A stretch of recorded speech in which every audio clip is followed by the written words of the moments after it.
Be they stalwart protectors clad in plate, powerful druids shapeshifted into towering bears, elusive monks, or mighty demon hunters, the tank is the character that protects their friends. But how do you tank? Well, let me show you. Hello there and welcome to the Tanking Guide. Over this series of videos we'll discuss everything you need to know to become a master tank. In the last lesson we learned about situational awareness, understanding what is and could be going on around us, and identifying threats in an exercise that saw dangers coming at us not only from our enemies, but also from our allies. In this lesson we're going to go over a few useful add-ons for tanking. Now, before we begin, it's important to note that you don't need a hyper-complicated user interface full of custom art, bars, unit frames, with everything in a different position in order to tank very well. And we're only going to go over a couple of very helpful add-ons in this video. This is not a user interface guide. These are only a couple of very useful add-ons that I think you should sink your teeth into and just try them out because they will help you as a tank. But why use these add-ons at all? What's the actual point of downloading and fiddling with all of these different settings? Don't worry, we'll go over all of that in this video. Now, let's get started. The first thing we'll discuss is the point of these add-ons. Take your default user interface, right? No add-ons, no special customizations, just the nice plain interface. Even this interface is doing something very important for you, something that everyone, especially tanks, need. Providing information. Your health bar, for instance, shows you how close you are to dying, which is important. Your minimap shows you where you are in the world. Your chat log shows creature and player messages. Your buff and debuff bars show you what is aiding and afflicting your character. Your action bars show the cooldown of your abilities and what keys they're bound to. All of this is information. And in World of Warcraft, information is power. Knowing exactly what is going on is an extension of situational awareness. And there are a lot of pieces of information that you will need to excel at your class. Unfortunately, the default user interface does not do a very good job of telling you about these different pieces of information. Take your active mitigation, for example. Shield block, blood shield, savage defense, guard, shield of the righteous, things like that. You're going to want to know exactly how long you have left on the buff your active mitigation provides you, so that you know when to reapply it. If you're using the default user interface, this information will be in the top right of your screen, mixed in with all of your other buffs. Okay, now let's consider your health. You need to keep an eye on it, obviously, because if you run out, you die. And if you spike low suddenly, you can react nice and quickly. You know, maybe with a cooldown. Now that is in the top left of your screen, next to your target frame. Finally, let's consider your action bars. They contain lots of useful information pertaining to your abilities, and when they are either available or they're not. They are at the bottom of the screen. Can you see the issue here? You have three important pieces of information, your buffs, your health, and your action bars, at three different corners and edges of the screen. If you have a tiny monitor, then this likely won't be an issue, but it is not uncommon to have larger monitors that will spread these pieces of information out. So the point of add-ons is to consolidate all of this information, to move it closer to one point on your screen, usually near the bottom center, so that you can see all of the important information and your character in the game world, because you have to know what's going on around you in the game world, without really having to move your eyes in any particular direction. Just kick up WoW now and you'll see what I mean. If you're using a 1920 by 1080 monitor, chances are it's fairly big, it's pretty nice. Look to the top left, then the top right, then the bottom, then the middle where your character is. If you're using the default interface, this is what you are going to have to do all of the time if you want to know what's going on around you. You see the problem here. So if you have all of your information consolidated in the center of your screen, or around the center of your screen, this lets you react faster to your health dropping.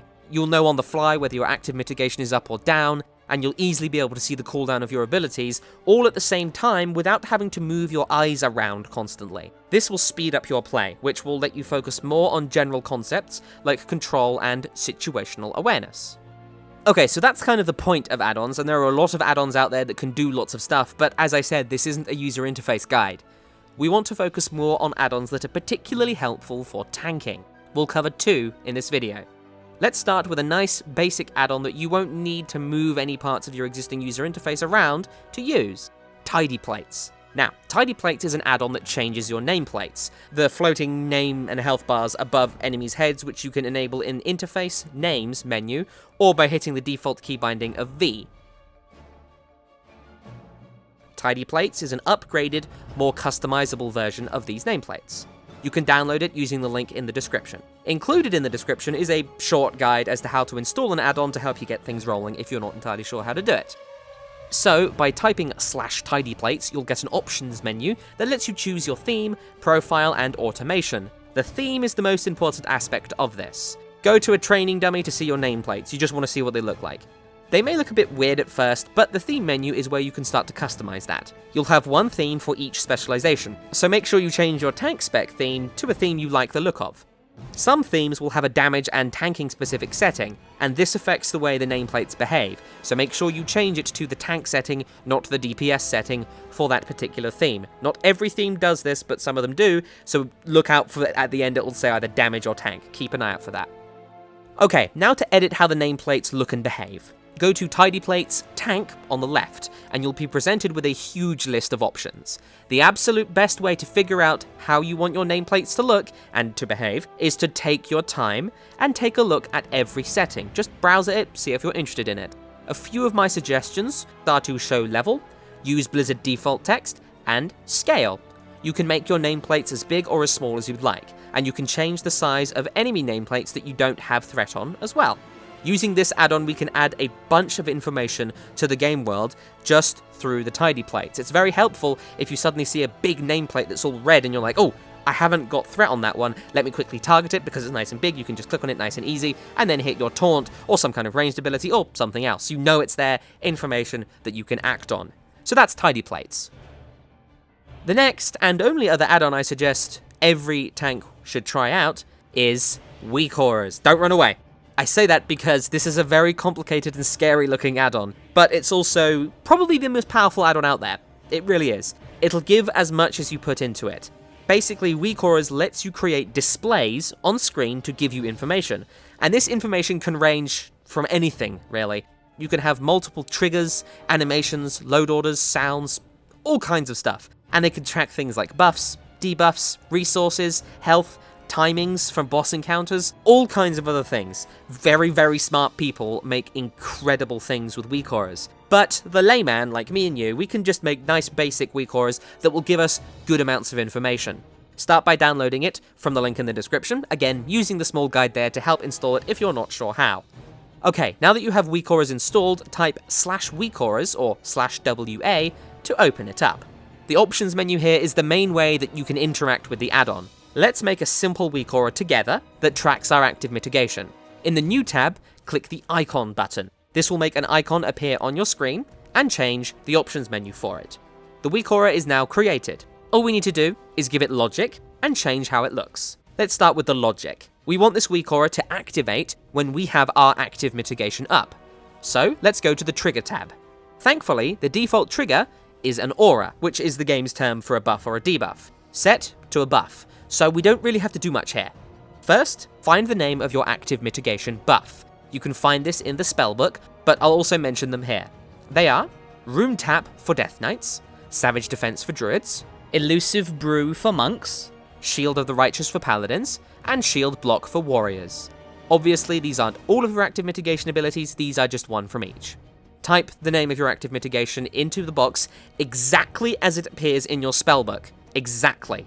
So that means with capital letters, with hyphens, with dashes, and with spaces. Type that into the aura name or ID box. Now, hit enter. The icon should change to the icon of the ability, but it also may not, so don't worry if it doesn't. Now, we've given the WeakAura logic. We've told it to activate when we have our active mitigation up. Now, let's change how it looks. Go to the Display tab, which is where you can edit how the WeakAura looks. You can click and drag the WeakAura to wherever you want it to appear, so do so now. Preferably somewhere in the middle of your screen, somewhere you'll see it nice and easy, without it kind of blocking your character or something important in the game world. Make sure you don't accidentally put it over things like action bars, unit frames, or cast bars. Now, there are two ways to change what number is displayed, because you're going to need a number here. A number that shows you how long your active mitigation will last. Now, there are two ways of doing this. You have a basic way, and a rather complicated way. To make it show the duration, just hit the cooldown button, and it will use a cooldown style number and graphic to show you the duration. That's it. Just as a little note here, if you want the number to pop up when you use the cooldown function here, you're going to want to use the add-on OmniCC, which does this automatically. If you don't have this add-on, it will show a cooldown style scrolling effect, but there will be no number. Now, if you want to have more control over how the number looks, you can do it yourself. Go to the text box on the right and change the code from %S, which shows stacks, to %P, which shows progress. Hit enter. Now, let's edit the text a little to make it more noticeable. Go to the text position and change it to center, so now it's right in the middle. Change the color to something that is easily distinguishable from the icon, like yellow. Yellow is often a very good one. Change the font as you'd like. I prefer Arial Black, since it's nice, big, and bold. Up the size so that it's easy to see at a glance. Now, we're going to change the actual size of the icon. You can do this by expanding the corners of the WeakAura using your mouse, but this will pretty quickly get it skewed. It won't be symmetrical and it'll look a bit stretched. To keep it perfectly proportioned, you can use the width and height options to change how it looks. I like to use all kinds of different things, but 64 by 64 is a good place to start. Finally, go to your WeakAura on the left-hand side menu and rename it by right-clicking on it and pressing Rename. Make sure you name it very carefully, because it's easy to get a lot of WeakAuras, and you don't want to mix them up. Organization is king here. So now you have a WeakAura that makes an icon appear whenever you have your active mitigation up. But you don't want this to be active on every character. WeakAuras are account-wide, not character-specific, so we are going to want it to only load this particular WeakAura on a particular character, or even in a particular spec. So go to the Load tab. Here you can tinker with a whole bunch of settings to decide when the actual WeakAura will load. One of the best ways of doing it is to change the class to whatever class you want the WeakAura to be for, and you can even change the spec as well. So now you have a WeakAura that makes an icon appear whenever you have active mitigation up. If you wanted it to be somewhat different, or appear as a bar or something like that, you can do so.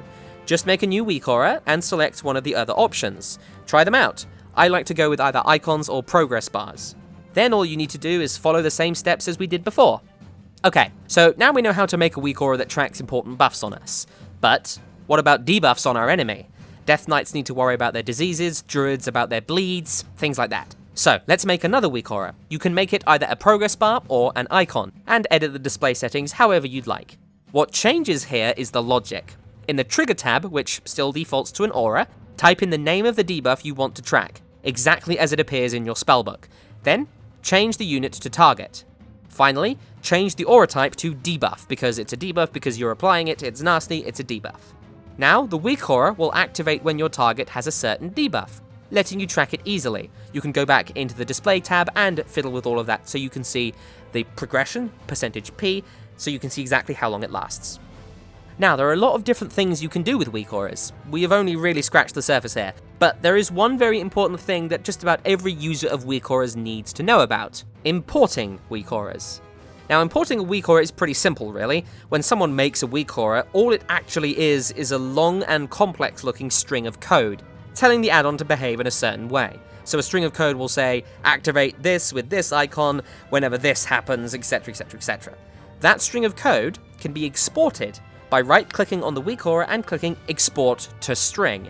Then, other players can copy and paste that string into their own add-on to get your WeakAuras. Now, a lot of very talented players have made some incredible WeakAuras. I will happily admit that I've imported about half of the WeakAuras on my characters, especially ones that display things like resources, because other players make them look very pretty. So a Google search for certain abilities or a class WeakAura will often net you plenty of results. Just something like Shaman Totem WeakAuras, or Paladin Holy Power WeakAura, or Death Knight Rune WeakAura, or Warrior Rage WeakAura, things like that. To import a WeakAura, just copy the string from wherever you get it. Oftentimes this will be a site called Pastebin, which is a very good place to just put a big string of code, you copy and paste it, done. Now that you've copied the string, make a new WeakAura and set the type to import. Paste the string into the big window that appears, and then a confirmation window will appear on your screen. Hit import, and there you go. You have the WeakAura, you can mess with it, you can leave it alone, it's there for you. Warning. It is very important to note that it is possible for an imported WeakAura to mess with you. Some players create WeakAuras to troll people, and some players can even force you to trade your gold away if you have a certain WeakAura. This was a bug that has been fixed as of this recording, but be wary. Do not trust any WeakAura that has not been approved by other players. If you're in a forum, check responses to make sure that other players have endorsed the WeakAura, said things like, yeah, it works, no, there's no bugs, no, it's not a scam, anything like that. If you're at all hesitant, just don't do it. Find it from somewhere else. There are plenty of great places to find WeakAuras. The MMO Champion forums, for instance, are a very good place to start. That will conclude this lesson about useful add-ons for tanking. You can play with the default user interface and do fine. But if you want to go above and beyond and get information in clear, precise ways, then these two add-ons will help you out immensely. This isn't a full user interface guide, remember. Just one to help you tinker with a couple of add-ons that will help you as a tank. Remember, the more information you have, the more you can know what's going on around you. In our next lesson, we'll discuss working with your group or raid, specifically through pacing yourself. Now, pace is an important and very subtle aspect of tanking that many players don't take the time to think about, but it can be the nail in the coffin of many a pickup group if not handled correctly, and pacing yourself badly can quickly lead to a wipe. Thank you very much for watching. If you have any questions, thoughts, comments, or suggestions, you can contact me using the links in the description, or you can just leave a comment. I hope you enjoyed this video, and I wish you the best of luck in the World of Warcraft.